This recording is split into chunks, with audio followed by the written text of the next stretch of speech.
Ooh, y'all could be hanging out at the park today, but you chose the good part. So we appreciate it. I always believe when it's a beautiful day like this, and there's so many other options, I think there's a special reward when you say, no, I'm going to do the right thing, Jesus. I was glad when they said unto me, let us go into the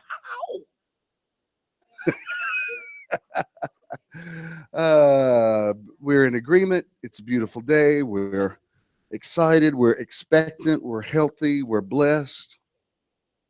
We're in agreement. Something wonderful and unprecedented will happen today.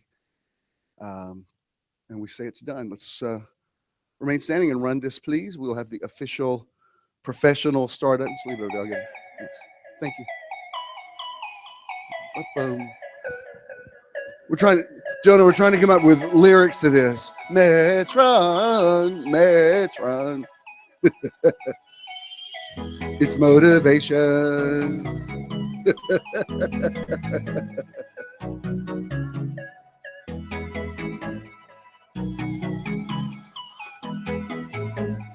There's so many people coming today. I hope you didn't have any trouble finding a parking space. Please don't tell the fire marshal how many are here. La, la, la, la.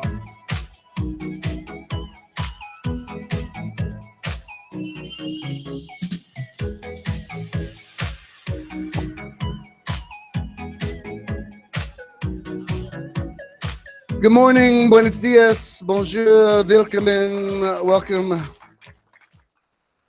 to the hippest place to be in town.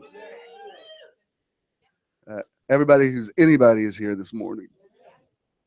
And it's I have a good feeling about this morning. I felt good when I woke up and just had a beautiful day yesterday. I don't know if you saw my Facebook post. I said, apologies if you get tired of hearing about this, but I just had such a good day. I have to talk about it one more time. And I never want to take an excellent day for granted. You know, I just, all day it was like that. And I know a lot of you did. And hearing some of your, Friday night, we went to Ken's son, my stepson, Brandon's graduation. And that was great. Oh yeah, look at you. Michelle, it's amazing. I say something that appears on the screen. It's a metaphor for the universe. I speak it and it happens. And that's so cute. I got to say, I was really impressed with it's actually Ken's alma mater, and I was very impressed with everything. Brandon's already finished a good bit of his college towards a degree. I didn't know they've got this program now where kids can get college credit and not have to pay for it. I was like, come on, Jesus. Well, we the taxpayers pay for it, but you know, it's all good. And a lot of you, without going into a lot of detail, you know, we had prayed for Brenda's granddaughter, who was, I think it'd be safe to say, at risk, definitely. And she not only walked across the stage, she was like in the top 10. And I mean, it was, of course, you're always excited when you see a kid graduate, but for her, it was a miracle, and she knew it. She knew it was like, I mean, I got to tell you, if you had said a year ago that girl's going to walk across the stage, you'd have said, I don't know. You know, it didn't look possible, but all things are possible. So anyway, and she got a 4-year scholarship, full scholarship. That's amazing. And I know Rhonda had 3 nieces that graduated, and she was all excited about that. And oh, it was your daughter and your 2 nieces. Oh, well, congratulations. Oh, look at that. See, I speak it. Now I'm wanting to challenge you, Michelle. I'm going to somewhere over the rainbow. See how long? Did anybody else have a graduate, or did you graduate? Well, congratulations to all graduates. We are so proud of you for your accomplishment. And I don't know if you saw my post about the graduations we used to have at Church of the Now. I was glad to do it, especially the years that Judah and Jonah went to Eastside, because Eastside was a great school to work with. But Lord, we were walking through that school Friday night, and I was looking at those crowds and people, you know, mad because they can't get in there. I thought, I'm so glad I'm not in charge of this, and I'm not paying for this, and figuring out how to clean up after it. And one thing I did, I just did want people to know that most churches, including the churches there now, charges about $10,000, and we did everybody free. They don't know it. I used to read the blogs about he makes all that money off this. I'm like, no, I don't. We provide everything free. You even streamed it live for free. But this is what I'm not bitter about it. I just believe it's good karma that I've put out in the universe. So every time somebody comes and gives me money or blesses me, I'm like, part of that good karma. I've put that bread on the water. It comes back on every wave. And so it's all good. It's all good. Marshall, of course, is our artist this month, and I knew when I scheduled he could not be here today. He will be back next month. In June, we will have the awesome Jonah Swilley, who is also Jonah and Marshall actually play together a lot. That's how I met Marshall, was through Jonah, and I knew that Marshall couldn't be here today. I contacted Jonah; he was available, and a lot of really cool things are happening with his not only with his personal recording, but with his label and good things are happening. Yeah, he's gonna make it big time. He's gonna make a lot of money and buy his daddy a house. Without any further ado, would you please welcome my son, Jonah Swilley. Jonah.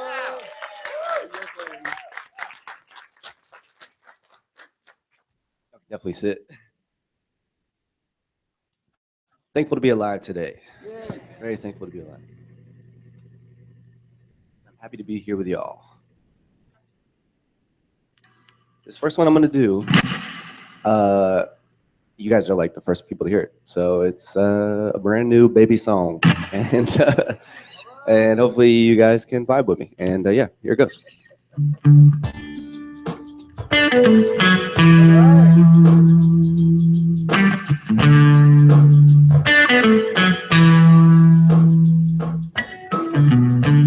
When you meet a girl, you try to figure out if you think she's cool enough to stick around. If not, she's something you still think about. It's so easy to crash.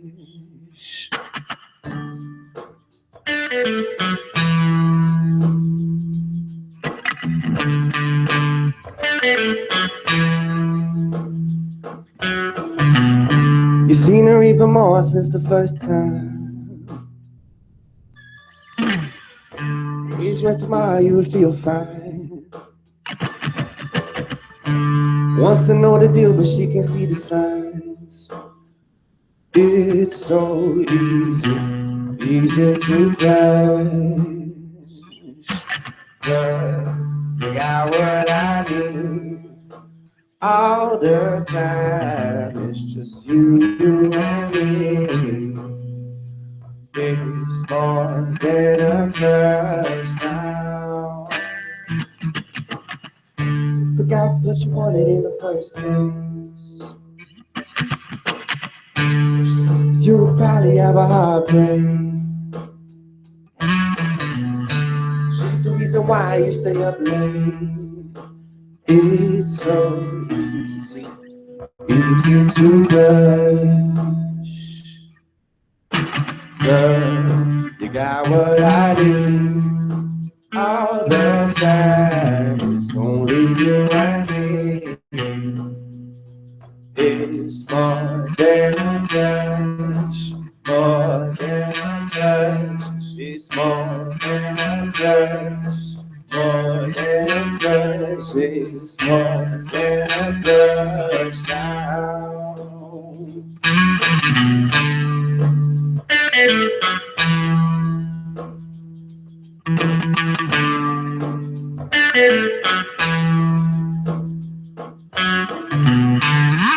That's that one. Thank y'all. Thanks for bearing with me on that. These next two, y'all gotta know. Can I get a little less mic? I feel like I'm blaring a little bit. Thank you, Charles. Give it up for Charles one time. He's the man, and all the production team. Yeah. So I've done these songs a bunch for you guys, but I just feel like you know them, and they're simple songs, and I like simple songs that you remember. So y'all know this one, and here it goes.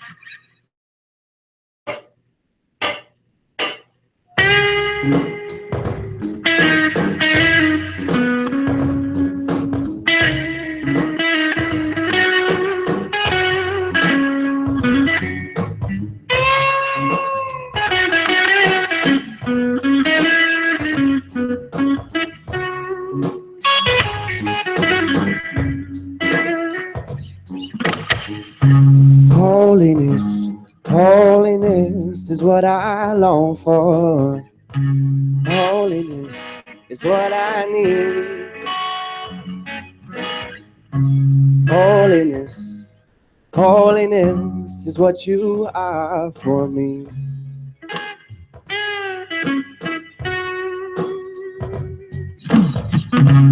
Faithfulness, faithfulness is what I long for. Faithfulness is what I need. Faithfulness, faithfulness is what you are for me. So take my heart and form it. Take my mind, transform it. Take my will, conform it to yours, oh Lord. Righteousness, righteousness is what I long for. Righteousness is what I need. Righteousness, righteousness is what you are for me. So take my heart and form it. Take my mind, transform it. Take my will, conform it to yours, oh Lord. To yours, oh Lord. To yours, oh Lord.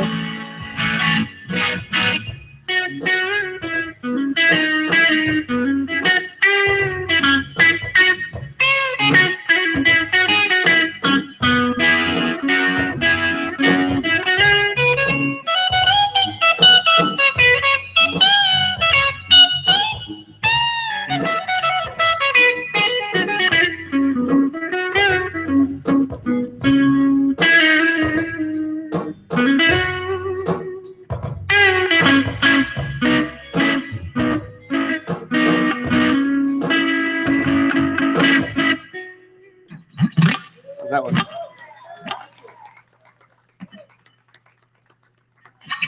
Thank y'all. So this next one's about a song about being blessed, and yeah, like I think being, but like I don't consider, like I love what it means to be, the idea of being a Christian and all that stuff. But I think being blessed, like, kind of transcends religion and all that stuff. Like I think, you know, that's a different thing. You can say, anybody can say you're blessed from any walk of life, any religion, all that kind of stuff. So I really dig that idea, and yeah, so yeah, that's why I love the song a lot, because I think anybody can bear witness with it, and I dig it a lot. So this one's called "Blessed to Be a Witness."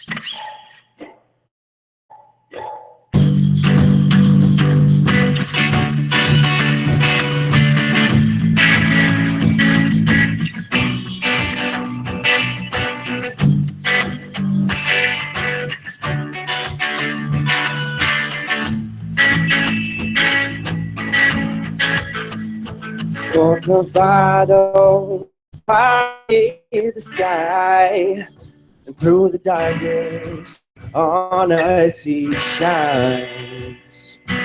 Crucified in stone, still his blood is my own. Behold, all my eyes have seen. I am blessed, I am blessed, I am blessed, I am blessed, I am blessed, I am blessed to be a witness. Some have gone, flown away, can be with us here today. Like the hills of my home, some have crumbled and now are gone. Gather around, for today won't come again, won't come again. Oh, I am blessed, I am blessed, I am blessed, I am blessed, I am blessed, I am blessed, I am blessed to be a witness. So much sorrow and pain, but still I will not live. Some have gone, flown away, and can't be with us here today. Oh, all my eyes have seen, I am blessed, I am blessed, I am blessed, I am blessed, I am blessed, oh, I am blessed, I am blessed to be a witness. I am blessed, I am blessed, I am blessed, I am blessed, I am blessed, I am blessed, oh, I'm blessed to be a witness.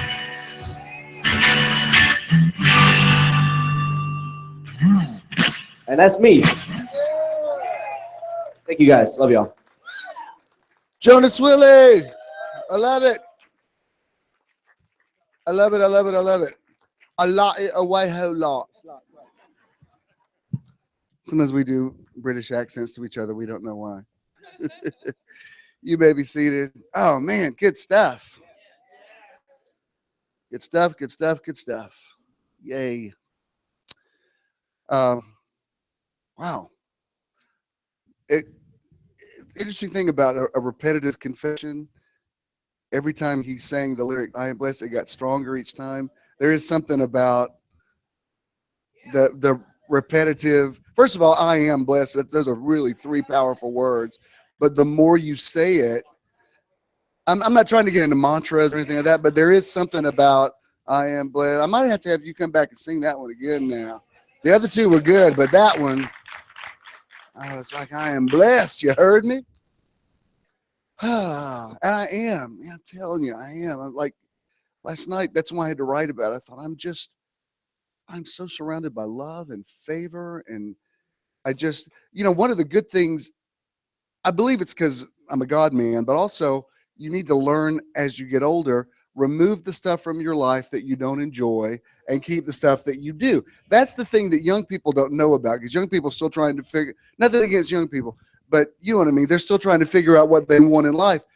Hopefully, after you get to a certain point, you can say, I don't like doing that anymore. So I'm old enough to now to say, I'm not going to do that anymore.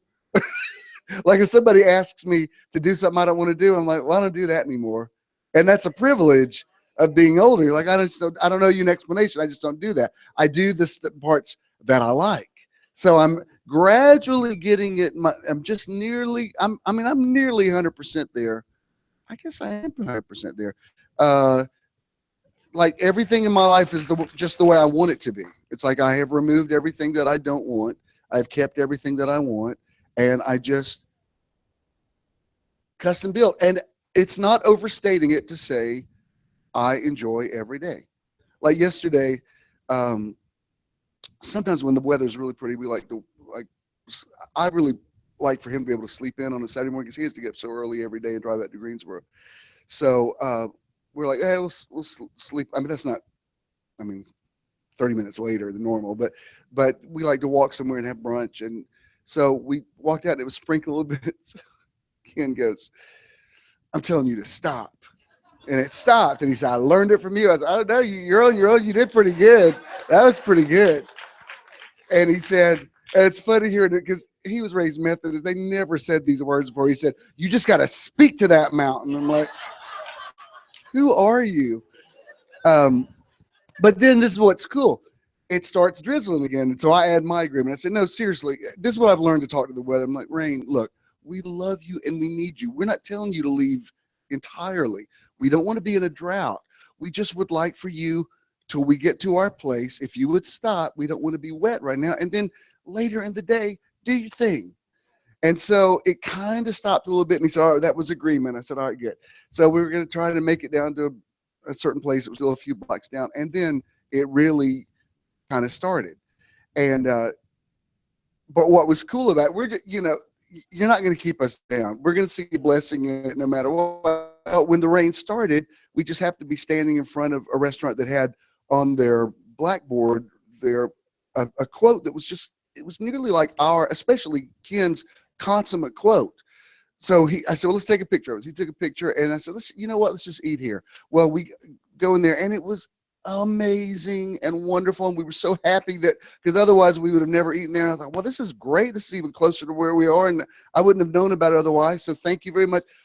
The entire time we ate, we got through. It was like Dorothy coming out of the black and white and opening them the Technicolor. It was like this beautiful day. And then it started getting really next level. It's like we're walking down, I was walking down Piedmont there in front of what used to be the Civic Center. And I was telling him anecdotes of growing up and coming here. I said, you wouldn't know this name, but my dad brought Catherine Kuhlman to Atlanta back in the 70s. I said, I remember I was 14 and he came to me and he said, she needs orange juice in her dressing room. We'll go find some. And I'm like, where do I find orange? I didn't drive then or anything. So I never walk down that street that I don't think about frantically running down that sidewalk trying to find orange juice for Catherine Kuhlman, which I never found. But anyway, as I was saying it, he said, you're not gonna believe this. Look, if there's like an orange peel on the sidewalk. It was like one of those days, like if we say it, and this other thing has been happening. It's happened a lot this week. And I know some people would say this is just fluke and coincidence, but you know, a lot of people will have slogans on their t-shirts. At least 4 times this week, I've been thinking something and somebody will turn around and the thing on their t-shirt will say, like, answer exactly what I'm thinking about. Like one day this week, I was somewhere, I was ordered coffee. It wasn't Starbucks. Maybe it was Starbucks. Because I've never seen him wear this t-shirt before, but I thought of something that was kind of dragging me to the past, and not that bad, but just thinking about it. And the guy turned around and the t-shirt said, let it go, live in the now. And I was like, okay, I got it. So it's nearly like there's this way you get calibrated with the universe where like everything's speaking to you. And again, some people would say, that's just a fluke. Okay, that's fine. Einstein said there's 2 ways to live your life. One is as though nothing is a miracle. The other is as though everything is a miracle. So the whole day was beautiful. And then it was Francis's birthday last night. And usually you take people out for their birthday. They took us out for her birthday. I was like, that's what I'm talking about. And that was amazing. And just like the whole day, it was just like, I'm so blessed. That's why we saying it today. I mean, just the rhythm on that song, I felt my heart's beating with it. That's right. I am blessed. Say that over and over again. Man, good stuff. Yeah, keep that track. I might have you sing that again at the end. Okay. The challenge last week was about color therapy. And I said, just use your imagination. That could be what you eat or what you wear or whatever. And it was really cool to see your, the way that you responded to it. And, you know, there's a whole science about color, like even wearing certain colors that are healing for you for certain things. And some people would say, well, that's a pseudoscience. Well, I mean, here's my feeling. Anything that could possibly help me, I would like to know about it and cooperate with it. And some people can say, well, that's nonsense. Okay, fine. Live in your world of, you know, cynicism. But I'm like, it couldn't hurt. So let's, you know what, and there is a whole theory about your food that the best way to a balanced diet is always make sure that your plate is colorful, because everything that's in, like, you know, orange makes, beta carotene makes things orange, and chlorophyll makes things green. And uh, I always desire, I don't know why I have like if I'm at a Mexican restaurant and they have blue chips, tortilla chips, and I always want to eat the blue. And there's something about me craves blue food. I don't know why.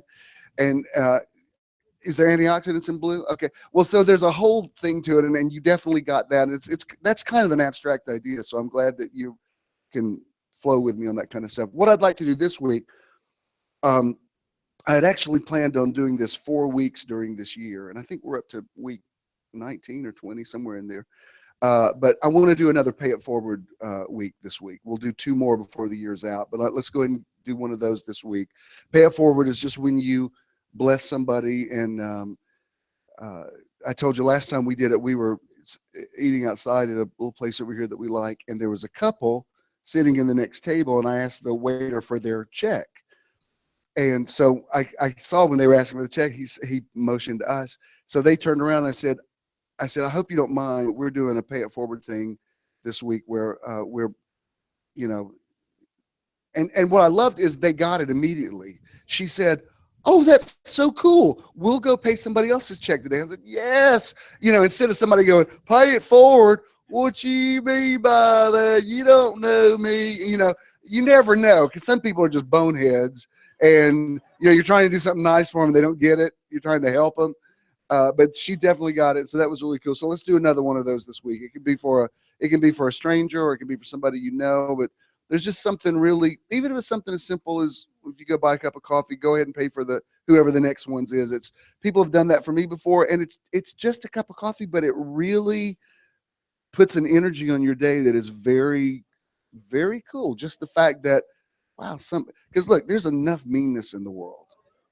And I believe, Jackie and I have talked about this before, that we're not even sure evil actually exists. We think because people see that it does, and they're seeing the paradigm through the tree of the knowledge of good and evil, they're creating evil through their, you know, so you can't just yell about evil. You've got to change the way people see things, you know, because if people are seeing things negatively, I've shared this with you before, but I was thinking about it because Scott and Lindsay are posting all these pictures with their twins. I'm so happy to see them happy. It's really cool.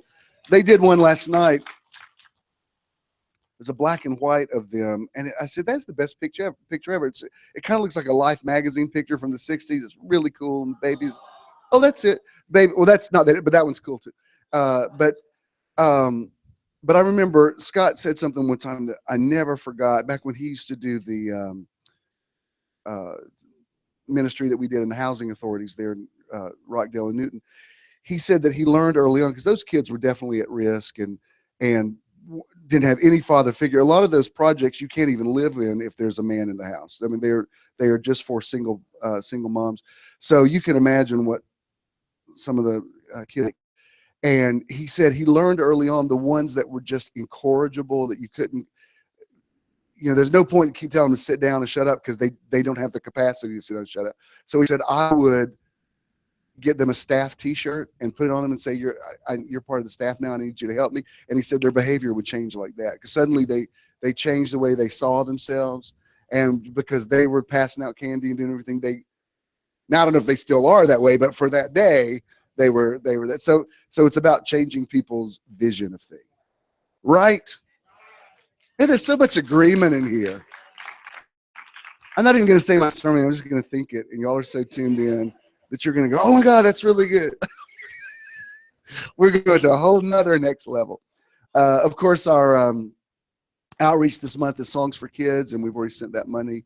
That's a really cool organization. I love it because it's not some ethereal thing. It's something very practical. These are for not at risk, but kids who are terminal, who have like cancer and leukemia, that sort of thing.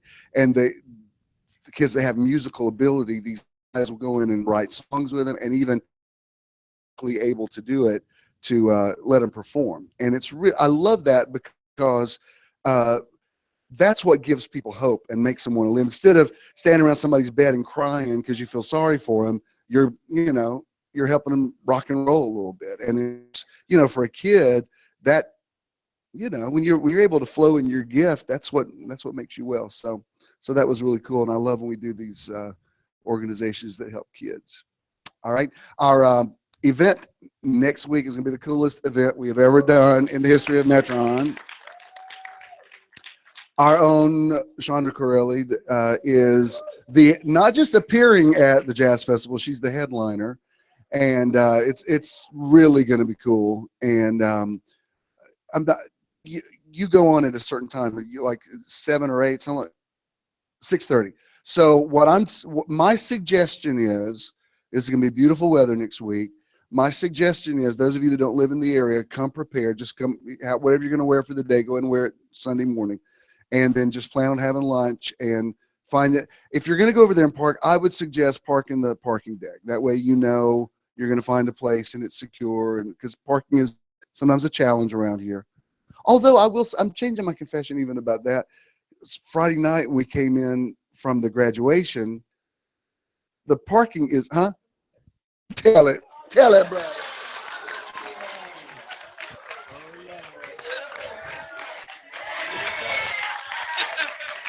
I was just fixing to get up and tell you that I had something to say. This is what I learned from this man. Parking at his building is a little bit of a challenge because there's only a few spaces. But And my unit only comes with one parking space. Yeah. So sometimes when I come home from work, I have to work a little later sometimes, and I just put it out there just like he tells us to do. And I said I need a space, and it's like when I pull in there, yeah, there's my space, and sometimes it's just one space, and I know God had that space left for me. But Friday night, I knew we was going to be late getting back, and all the way I was saying, I need a space, and I'm putting it out there. So we pull in, and it's just packed, even the handicap spots, and so no space. And I kind of had, put my head down a little bit, and went on in there anyway. Fred was working, and I said, "Wow, Fred, it's slammed out there." And he said, "Yeah." And I said, "There's this lady there that was sitting down there, just happened to be sitting down there with Fred." And she said, "Just use my space." So my lesson from that was, don't give up. Don't put your head down and think, because to me that was, I got something better waiting on you. And this has been my weekend, because that quote of life is like a camera is that's all I've thought about all weekend, because it says if you don't like the shot, take another shot. Right. So don't give up on God, because he's going to have something better for you. And that's just, that's what I learned from this man. That's his teaching. Well, when we pulled in, it looked like there was space. You see, I spoke it, and we pulled up at what there actually was a little car in there. And the other thing is there's a place across the street that used to have some extra spaces. Well, now there's a building going up there. So there's it's like a miracle. But I did think, you need a miracle to find a space. But I did think the other day, I need to quit saying, because a lot of times I will say, well, I'd like to have you all over, but there's just no place to park there. I thought, I need to quit saying that. I need to speak that there's always going to be, you're in a hurry and you're trying to get in or whatever. A parking space is kind of a big deal. It's like, well, I don't know. I got to have someplace to put this car. So that's good. That's good, because he looked so dejected when he walked in, and then he comes up walking out briskly. I said, what happened? He said, this is amazing. This girl's right there and says, take my space. Parked there all night, late till yesterday. Was great. Look, Jesus said even the hairs on your head are numbered. I'm much more interested in finding a parking space than how many hairs I have. So if he's that concerned with minutia, so that's good. That's good. That's good. That's good. Well, thanks for coming today. God bless you. Drive safely. No, I do have some good things to share with you. This month, we're talking about the concept of a state of grace. Those of you that were raised Roman Catholic, you have a certain ideology about that phrase. What I'm talking about is a place where you're in the eye of the storm. You're not denying that there's conflict out there. And even about conflict just means it's not over with yet. The full quote about life is like a camera, it was it focus on the positive, delete the negative, and if you don't like the shot, take another one. Is that what it is? It says, yeah, life is like a camera, focus on what's important, capture the good times, develop from the negatives. Yeah, that's good. And if things don't work out, take another shot. Yeah, that's really good.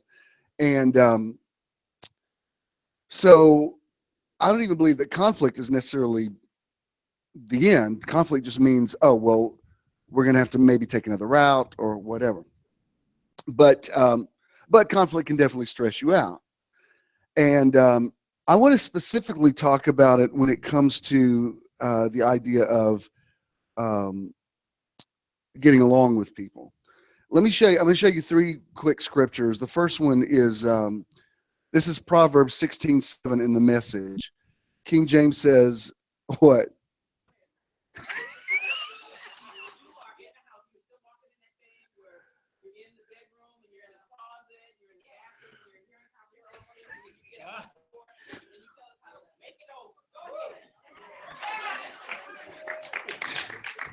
For those of you who don't know what she's talking about, I've not actually been in their bathroom bedroom. Years ago, before I started church, I was working with this prophetess, and she called me off the piano, and I knew I was going to start the church because I had gotten the scripture from Ezekiel, and I'd never told anybody because I never thought I would leave working with my dad. I had a great job, certainly made more money than I made starting a church, but I just knew when I got that script, I thought, oh, I'm going to start my own church. I just knew what it meant. And I hadn't told anybody. She calls me over and says, God's giving you the spirit of Ezekiel. I thought, do not say that scripture, lady, or I'm going to fall out on this floor. And she said the scripture that I hadn't told anybody. So some of that falling out stuff is fake, but that one was real. I was like, give me a drop cloth because I'm out. But in the quote, she said, people will say of you, surely the man has been in my bedchamber, for nobody knows that I've said this or done this. And probably, I don't know that at this point a week hasn't passed, somebody hasn't said it, but I'd say safely 2 weeks haven't passed without somebody saying that to me. They'll say, oh my God, it's like you were in the car with us this morning. And that's why I don't try to over-explain what I do. Like one time when we were at the church, I had everybody stand up, and I said, do y'all know the Pips parts on Midnight Train to Georgia? Well, of course, everybody in my generation knew it. So Curtis started playing Midnight Train to Georgia, and we're all singing, woo, woo, we're doing all the part. And people thought it was funny. Well, somebody afterwards said, oh my God, my husband and I nearly fell out because we were about to move to California, and we were praying about it this morning, and we felt it. And I said to him, I think it's like the Midnight Train to Georgia. We're going to go there. It's not going to be the right thing for us. She said, when I started hearing those trumpets coming on Midnight Train to Georgia, I was like, what? Did you have our house bugged? I'm like, yes, I did. But yeah, it happens all the time. Huh? Jackie said, I have your spirits bugged. Well, okay. Huh?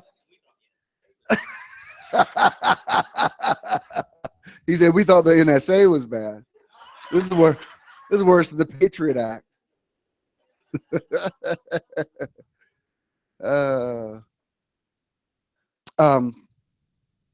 So let me show you this. This is Proverbs 16:7.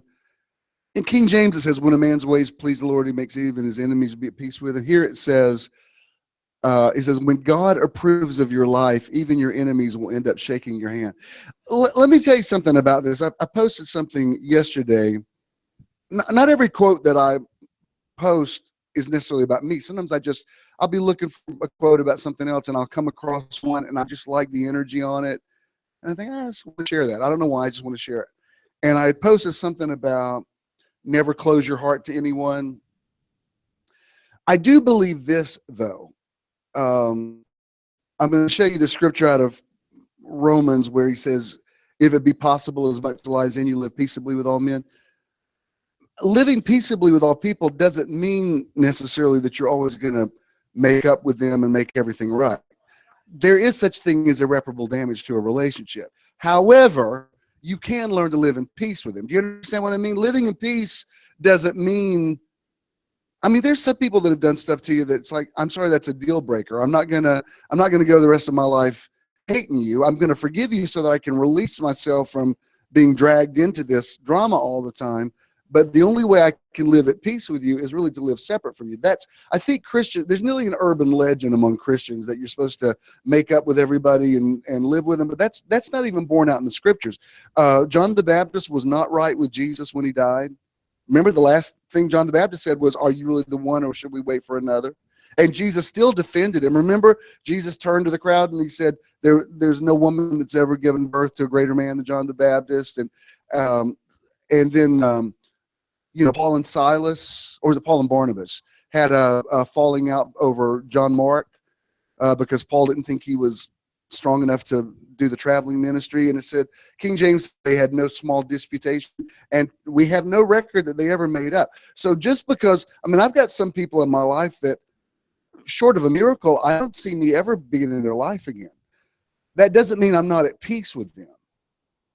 Now, if I was talking about them all the time, and every time you saw me, I'm like, let me tell you something, then I'm not at peace with them.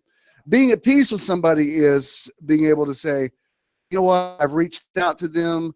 I'm not sure, I may have to shake the dust off my feet, but I'm fine with them. I want them to go on with their life. I don't wish any ill will on them. It's just, how can two walk together unless we be agreed? And we're not in agreement. We probably never will be. And it doesn't even mean they're a bad person. It just means our certain mojo doesn't mix. And when we're together, it's probably going to bring about something negative.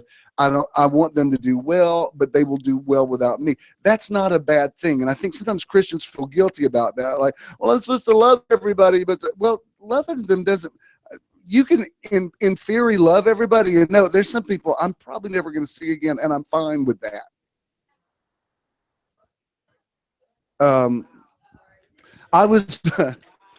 I was with somebody recently that is in my life indirectly, and we have reached a place where we can be together if we need to for events, whatever, and it's fine. And we worked together recently, and it was fine, mostly because I am very mature and don't let anybody push my buttons anymore. And time does heal some things. And we were together recently, and it was fine. But at a certain point in the day, I thought, oh, now I remember why it's hard for me to be with you for a long time. And it was fine. We were good. We took pictures together. It was all good, and that was not insincere. But I was ready for the day to be with. And probably, if you ask this other person, they probably said the same thing about me. You know what I mean? It's like that. There's a certain chemistry. You have somebody. It's like, oh Lord, now I remember what it was. Now I got it. Friday night, we saw somebody that kind of has given both Ken and me a hard time, and we've, because we're grown men, we overcome it. So I went in for a hug, and this person did like that, and I thought, baby, I'm having too good a day to be, so I just kept talking and finally broke through, and we left with positive vibes, because when I'm having a good day, I'm not going to be sucked into your drama. You know what I mean? Like, oh, no. My reality will overtake your reality. And my reality may not be, we're not going to hold hands and run off skipping together, but we're going to be civil with each other. And I'm going to tell you good night, and we're going to be polite because we're adults, and we don't, homie, don't play that. So if you're going to get like somebody called me the other day that used to go to the church, and they left me a message. And when I called back, he said, wow, I'm surprised you even returned my call. I said, Well, of course I'm going to return your call. Like, what? Do you have any idea who I am? I don't just like not speak to people. And, you know, if you got issues, that's something you got to work through. I'm living the good life. I'm at peace with all men. And I can feel myself getting more and more into peace. And that doesn't mean I'm hanging out with everybody. It doesn't even mean fasten your seat belts. It doesn't even mean I like everybody. And I don't feel obligated to. I'm like, can I take it one step further? If I just don't enjoy hanging out with you, I'm probably not going to. Like if you invite me to do something, I'm probably going to say, you know, it's not a good night for us, just because I think I'm not going to enjoy it, and you're not going to enjoy it because I'm not going to enjoy it. If you invite me to do something and I say yes, that means I like you, and because I know this is going to be a pleasant experience, and we're going to talk about things that are uplifting. And there's other people. If you're in the hospital, I'll come visit you, whatever. But I don't like you enough to hang out with you. I just don't. Oh, is that too real? Oh, y'all can't be that real. Look, Jesus chose 12 disciples, but he only hung out with 3. We virtually have no record of him hanging out with the other 9 at all. And I'm sure those other 9 were like, yeah, there he goes again. Peter, James, and John. It's always about them. Well, I don't know. Maybe they didn't stress Jesus out.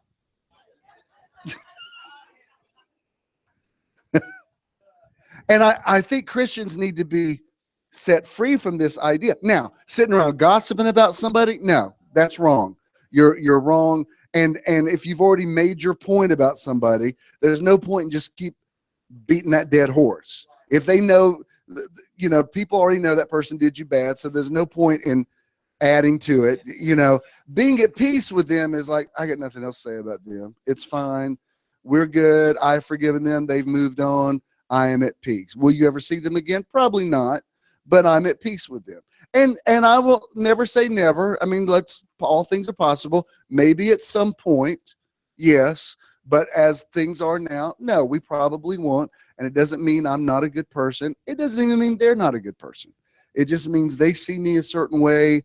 And until that vision is changed, we probably won't, and it's fine.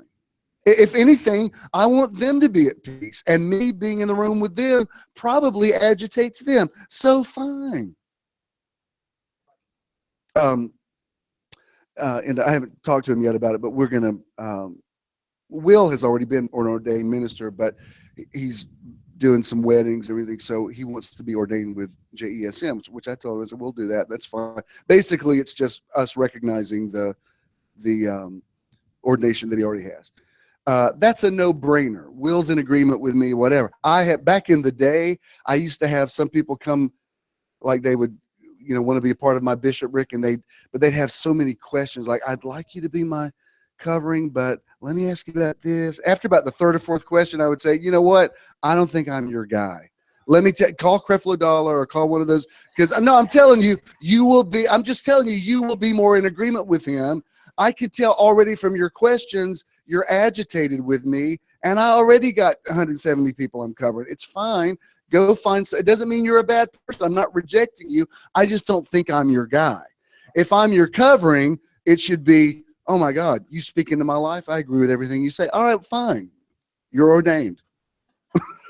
I mean, seriously, it's not rocket science. That's why over the years.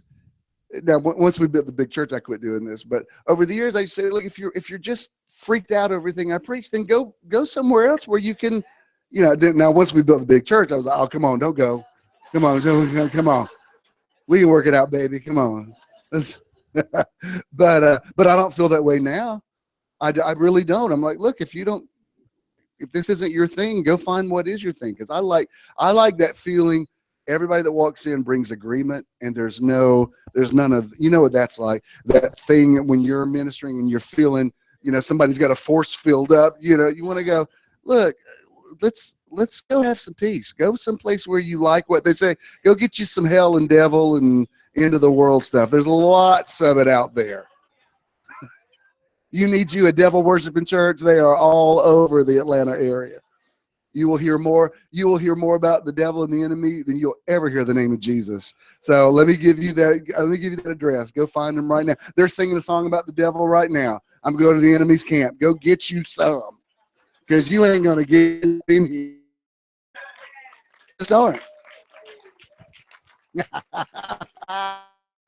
Don't shout me down just because I'm preaching good today. All right, this next one I'm going to show you. This is Jesus said, this is Matthew 5:25. This is also in the Message. He says, or say you're out on the street and an old enemy accosts you. Don't lose a minute. I love this. It says, make the first move, make things right with him.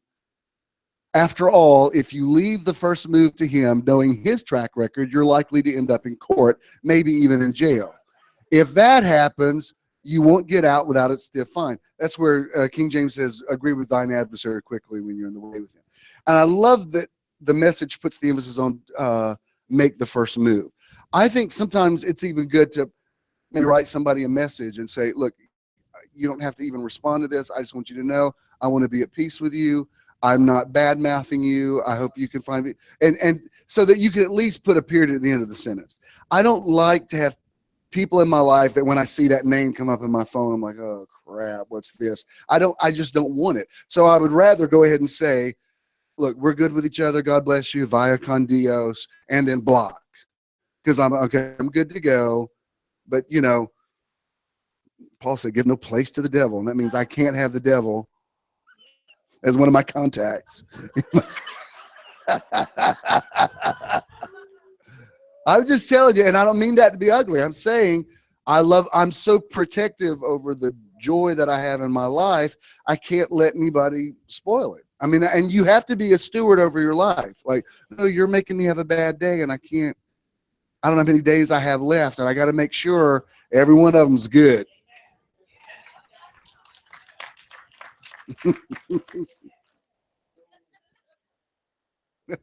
And then this is Romans 12. This is what I referred to earlier, also in the Message.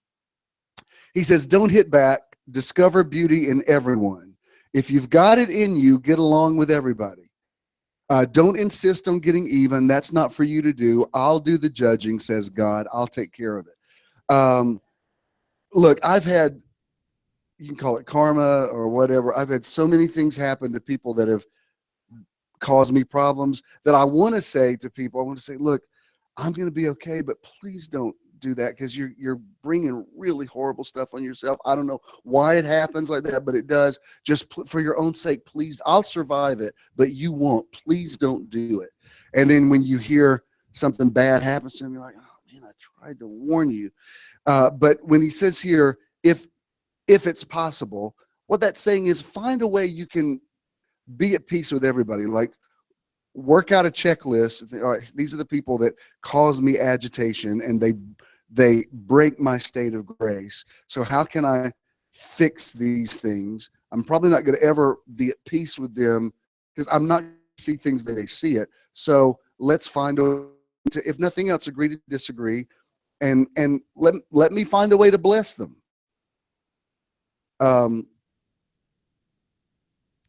That thing about blessing is, I mean, that's a powerful thing. And when somebody, brings evil against you, or what is perceived as evil, and you respond in blessing, it's so empowering. Let me show you this quote. I like this quote a lot. It says by this person, it says, unless and until we have peace deep within us, we can never hope to have peace in the outer world. You and I create the world by the vibrations that we offer to it.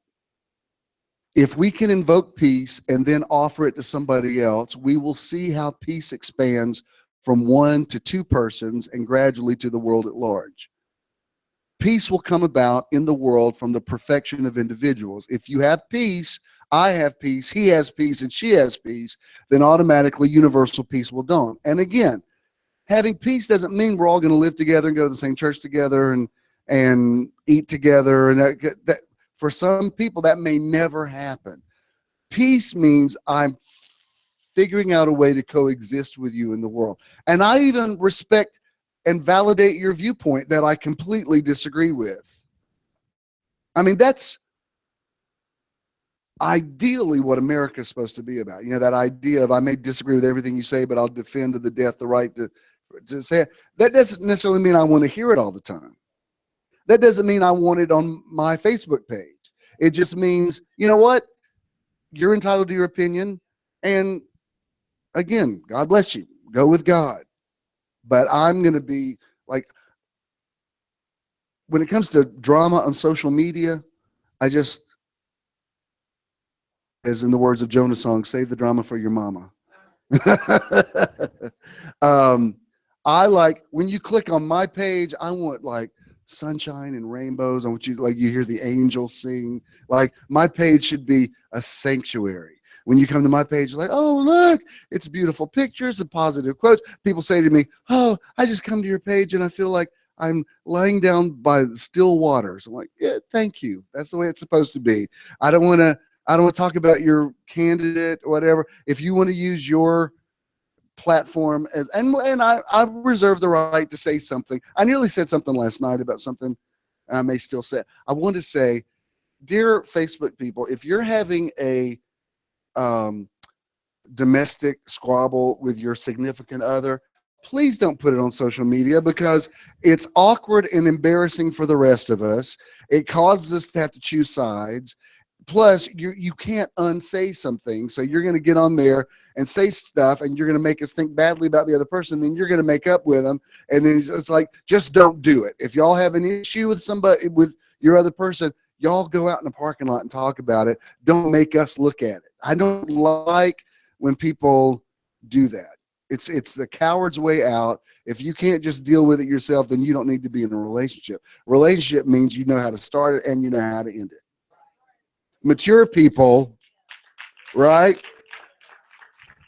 Mature people go meet the person in person and say, baby, it ain't going to work out with us.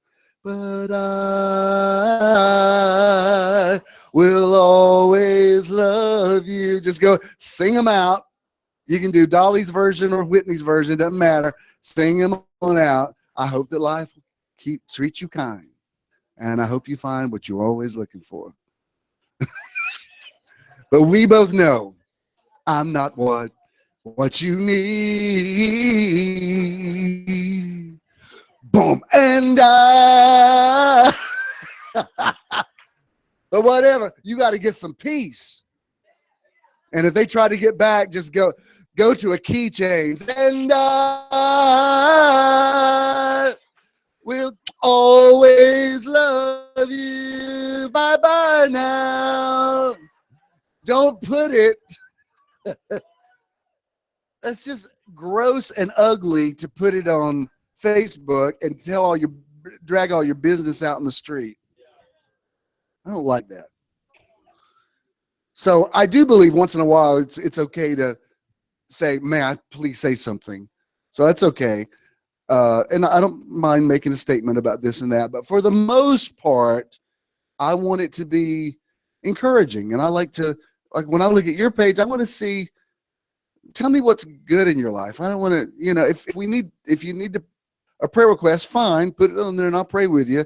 But for the most part, I want to know what's going on in your life. Show me your grandkids. What'd you do on your trip? What'd you have for dinner? If it looks good, I'm interested. Nobody wants to see your food. I do. I'm curious. Like, I might want to go eat there. Like, oh, that looks good. I might go. I know what that's like when something's so delicious. You're like, I got to take a picture of this before I eat it.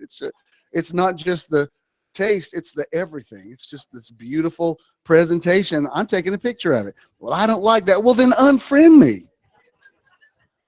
This is why I don't like you anyway. I've had some people say, don't take it personally that I unfriended you. I'm like, baby, I'm so happy. When you unfriended me, I felt chains come off of me. And all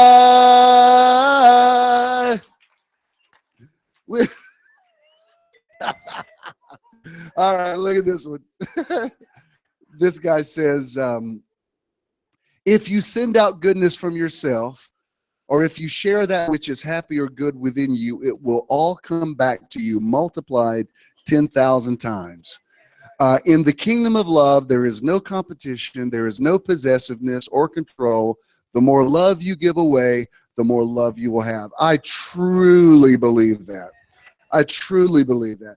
And it's great if you see somebody that has moved on in their life without you and you see that they're happy, then be happy for them. It's better that they're happy than if they're miserable and still trying to hang on to you. I'm happy when people have moved on and they're happy. You know, there's some people that have gone to other churches. I'm glad that pastor has them now. I'm like, good. Enjoy them. They will take up a lot of your time. And so I'm like, if you found the church you're looking for, yay, God bless them. I have had more than one pastor say to me, I used to be so happy when somebody would leave Church of the Now and come to my church because, man, you had trained them so good. They're like the ex-Church of the Now people were the best church members ever. I'm like, well, you know, we do what we can for church growth. Again, I just put it all out there, good karma. Like I posted a thing Friday night about, because I'd gone to Brandon's graduation. I already told you about this, but I want to put it on the recording today. That we had, you know, we used to do all the graduations for Rockdale and Newton, and we did them free of charge. A lot of people don't know that. A lot of people said just the opposite. We never charged the. I mean, I feel like we saved the school board the $10,000 a year that they could put toward other stuff. So, but I don't. The fact that small-minded people in Conyers don't know that and used to write ugly stuff on the Right to Citizen blog, I don't care about that. What I care about is, man, I have put so much good karma out. I've been giving for so long that even if I didn't have a regular paycheck, I could live off the good karma that's going to come back to me on every way because I've planted so many seeds. And that's why you can't be bitter about the stuff that you've done. You just have to say, no, it was good. I'm gonna, you know, that money didn't directly come out of my pocket, but I approved it. And so I'm going to take the reward for it. So it's all out there working for me. It's called residuals. Cast your bread on the water. It'll come back every way. That's why when you give to me, I'm definitely grateful, but I'm not shocked because I think, well, if there is such a thing as a hundredfold return, it should be coming back because Lord knows I've put it out there. So I'm like, when you do, I'm like, yay, thank you. And I do believe good ground. I believe it, you know, I'm doing something positive, but man, that's good to know that you don't have to fret over, oh, I gave and I didn't get the credit for it. No, you still get the credit for it. A lot of the good things that happen to you aren't just a fluke. They really are sowing and reaping. I mean, they really are. I truly believe this. I don't think he will mind me saying this, but when Ken and I had been together for a little while, we're just grateful for each other at our ages. Not that we're old men, but for at stage in our life to come out and find, it's gay or straight at our age. It's slim pickings out there. You're single people kind of get a what? I mean, and I believe it's better to want something you don't have than have something you don't want. So what about that? But we are really grateful. And he said to me one time, do you mind me telling him? He said, is this okay for me to believe that you're my reward for the years that I took care of my mom when she had Alzheimer's? I said, wow, that's deep. I don't, that I'm humbled that you would think that highly of me, but I do believe that the universe rewards you for things like that. So if you see that as a reward, I'm like, well, all right, that's a very humbling but beautiful thing. And so nothing you ever have done is wasted. It's all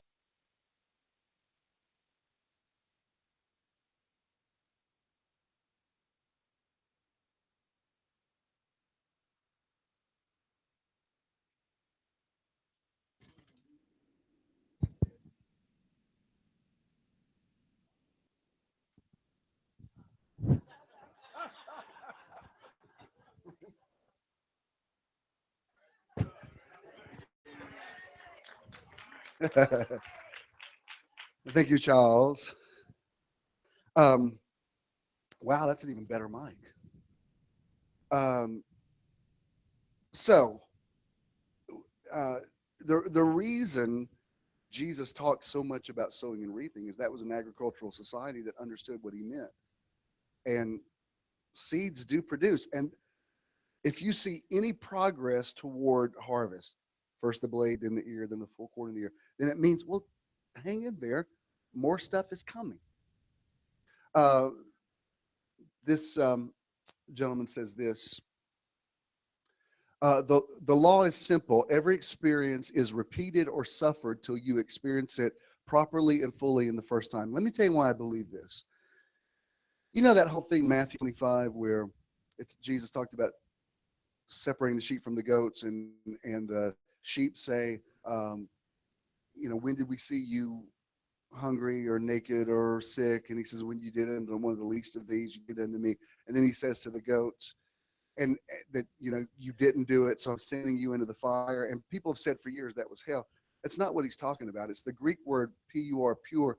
What he's saying is, if you are indifferent to the sufferings of other people, it's what goes around comes around. He's saying that same thing is going to happen to you when you're in that position, and the fire of that thing will burn that pride out of you. I do believe that. I was looking for quotes. I was looking. There were some quotes about karma that really tickled me, and one of them I can't even quote it because it's R-rated language. Well, as this woman was saying, you're gonna have to bleep me. I have children in here. She said, whatever she had gone through, she said that whore karma just came and bitch slapped me. It just made me want to cry even more. And the thing is, I knew what she meant. Don't be offended that I said that, but but if you ever had something happen to you and you're like, well, you know what, I deserved it, so touche, karma. And another person has said, karma, I hate you. You have made your point. But I do believe that how you treat people, even strangers, whatever, you're constantly putting stuff in that bank account, and the good things that come back to you aren't necessarily a fluke. They really are. It's even like, when Jesus said, nobody is given up houses or mothers or lands or whatever that will not in this life receive a hundredfold return. This is why I believe you need to even release family members that have let you down or whatever, and stop being upset about it. God will bring you fathers and mothers and brothers and sisters, and you'll still, you still got to go show up at the funeral and hang out with them, and they're your blood kin. But you can have people in your life that will make up for that. Do you know what I mean? It's like, my father was and is a great man, not very verbal man. So it's, a lot of things I needed to hear him say that it's just not in his makeup to say. I'm not upset with him about it because I've had so many father figures that have spoken into my life who have said more than he could have ever said. And now I realize, oh, that's how it comes to you. You let it go and you realize he wasn't raised in the generation I was raised in that's very verbal and knows how to, he was raised in a generation where men weren't taught to say things, and they went out and worked hard, and that's how they showed you that they didn't say, I'm proud of you. They made a living. Okay, fine. He was walking in what he walked in his generation. But I think about the men that have spoken into my life. I think, wow, God, I've had so many fathers that have so far exceeded, and I still have him, and he's great. You know what I mean? It's like, it doesn't have to be this one person that gives everything to you. And I will tell you this, the more you focus on what that one person's not giving you, it only makes them less capable of giving it, and it cuts you off from all the other people that are coming in to supplement you. And even when they do, you don't even notice it.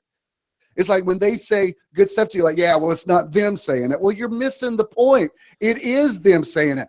That person, let me prophesy to you, that person that doesn't know how to say it is subliminally sending that person to say to you what they're not capable of saying. They don't even know that their deep is calling to that person's deep. So it's not even somebody else saying it, is them saying it to you, even if they've passed. Do you mind me saying what happened on Mother's Day? I said, You're going to hear from your moms. You know, I'm going to pray that even those that have gone to the other side. Her mother was, what you said, 25 when she passed. You were 25 when she passed. Rachel is now 25. Rachel's not here today, but, you know, those of you that don't know Rachel's situation, she's come a long way. She has come a long way, and she's a miracle. But with her diagnosis, she's not, is it safe to say she's not touchy? That's just, she's not affectionate. That's part of her diagnosis. When I said that, Rachel just reached over and rubbed down Jackie's arm the other day. And she said, I know that was my mom saying to me, because your mom, you know, wasn't here to do it. And I said, I absolutely believe that. I absolutely believe that. The people on the other side are not forbidden to talk to you. As a matter of fact, a lot of times now they can really say what they meant all along. And sometimes their issues still aren't resolved. Sometimes you hear from them and they're still a little ticked off. And you say, well, get it worked out till I get on the other side, because I don't want to deal with this drama on the other side. Get it worked out. I forgive you. You need to forgive me. Is that stuff real? Yeah, the great cloud of witnesses is very much alive. Very much alive. And I truly believe that that's going on all the time. So stop being upset that this person didn't give you what you wanted, because they're sending other people to give that to you. I mean, the Lord is my shepherd, I shall not want. If you think you're lacking, I just think maybe you're not seeing things correctly. Because listen to me, you have everything you need. There's more than enough to go around. And if you're not getting what you need, it's just a matter of distribution. But you need to figure out how to make contact with it. But it's all out there. Everything you need. Listen to me. You have everything you need. That's the most important thing I've said today. It's all here. It's all in you. Stop thinking that you don't have it.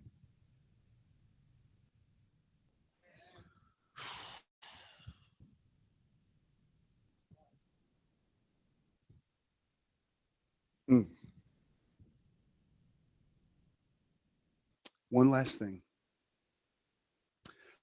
I've used this quote by him before, but I love this. He says, how people treat you is their karma. How you react is yours. That's absolutely true. You have to do the right thing even if other people don't. And if they don't do right, that's on them. But this is what, forgiveness is not saying it's okay what they did to you. There's some things that people, the more they try to explain it away, it's just more irritating. There's some people I don't even want an apology from, because there's no excuse for what they did, and them trying to excuse it just is going to irritate me even more. I would rather them just say, there's nothing to say, what I did was so reprehensible. I'm like, I would say damn straight, but I've already cussed enough today. I think I've passed my cussing quotient today. Quota. Sorry. Hope I have not offended anyone. See, I've offended Danny. He's leaving because Danny said, if he says one more cuss word, I'm out of here. And that was it. Pushed him over the edge. Come on, Danny. I'm sorry, man. I'll try to stop cussing so damn much. Now, come on. Come on now. Oh, now he's left the theater. He's going to pray for me. Help me, Jesus. I apologize. But I do believe that. I do, if you're going through life saying, well, they started it, that's not the point.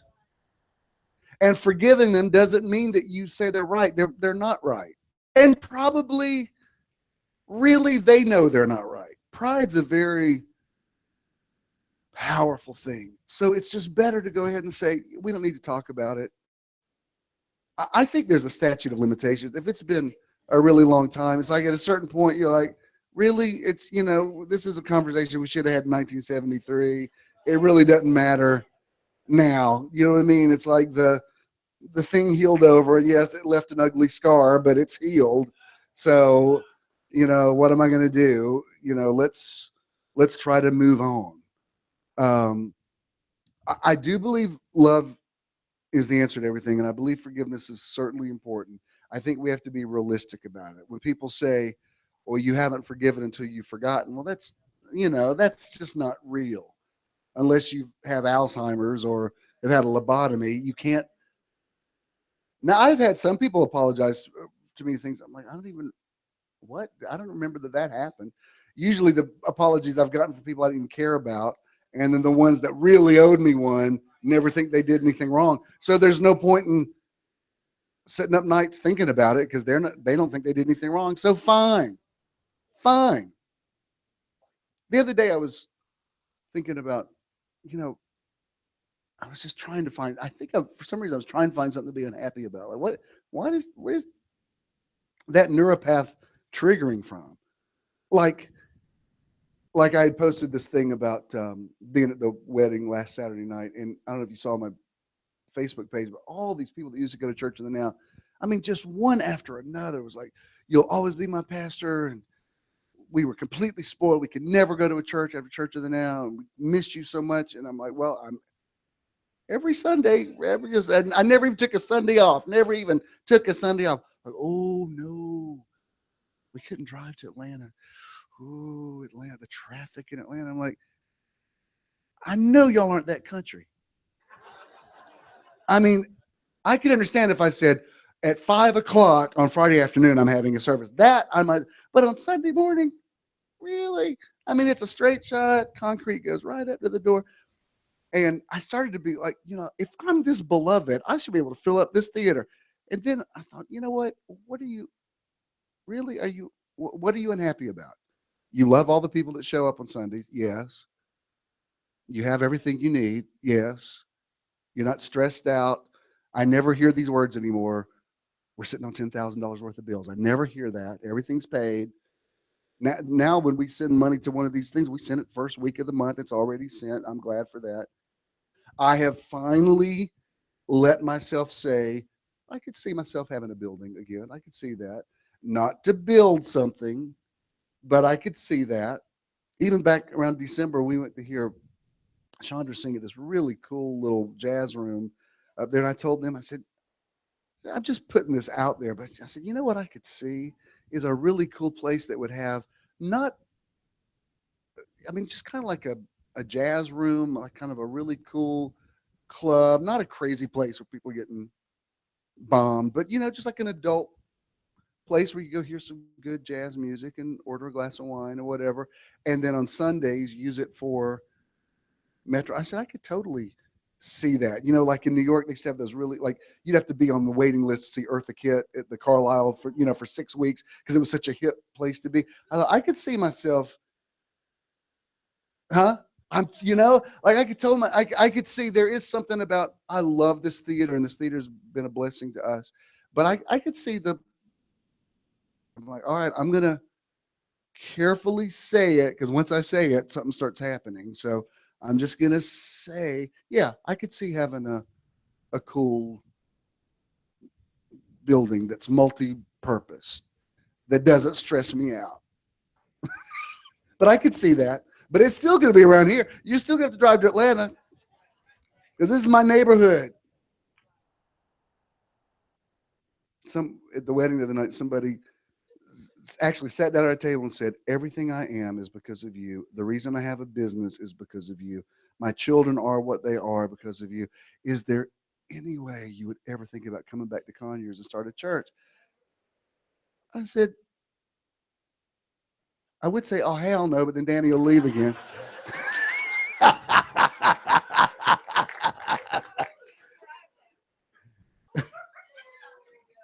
But I was like, well, it's not that far. Anyway, I was thinking about that stuff and I was like, yeah, why don't they come? And I thought, okay, wait, what are you upset about? And then I thought, nothing. Like, it's good. When you've your brain has been in defense mode for a long time. It takes a while for that neuron to stop firing. Like in Psalm 126, when he said, when the Lord turned the captivity of Zion, we were as them that dreamed. In other words, I've been in this mode for so many years, and I'm like, wait a minute, life's really good, and I'm blessed. And speaking of, come back and sing it one more time. Let's all stand. I tell you what, for the sake of time, I'm gonna let this be the last thing. I'm not gonna run the go ahead and stand. I'm not gonna run the thing at the end about simple give. You know what to do. Those of you that do it, thank you for being savvy and smart and understand. I appreciate it. Not a day of the week goes by that somebody's not something, and that's awesome. There's hardly a week that goes by that somebody's not buying a book. I mean, it's beautiful how that works. So I got no complaints about anything. If you have a check, make it to JESM. He's come back in now, so Dan, you back there. If I hope my language didn't offend you, I'm just making a point. And if you have cash, go pay it forward. Go bless somebody. Remember, that's our challenge for this week. When he is through with the song, you're going to go out with this thought: I am blessed. Once he's through, you are dismissed. God bless you. Go in peace. Once again, Jonas Swilley, welcome him.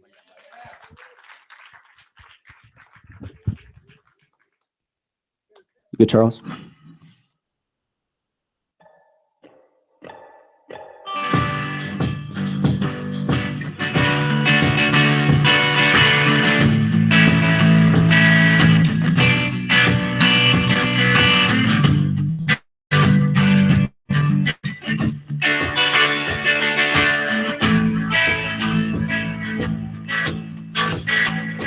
Corcovado parted the sky. Through the darkness on us he shines. Crucified in stone, but still his blood is my own. Glory behold, all my eyes have seen.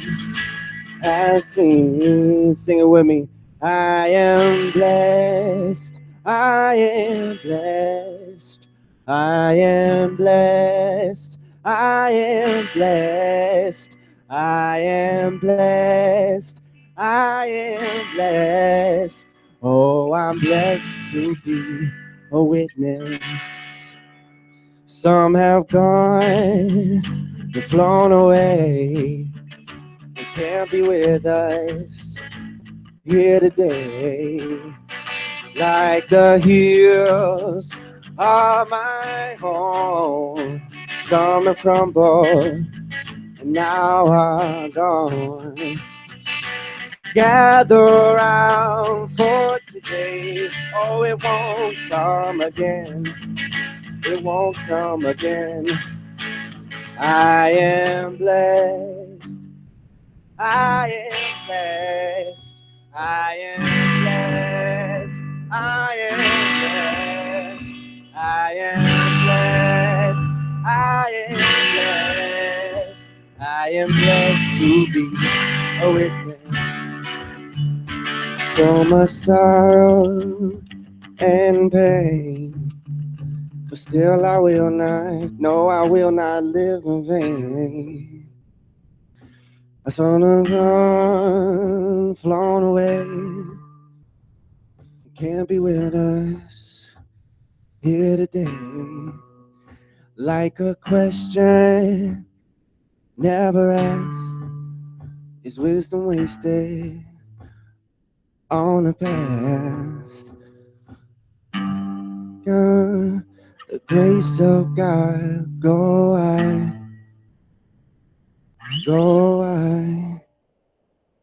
I am blessed, I am blessed, I am blessed to be a witness.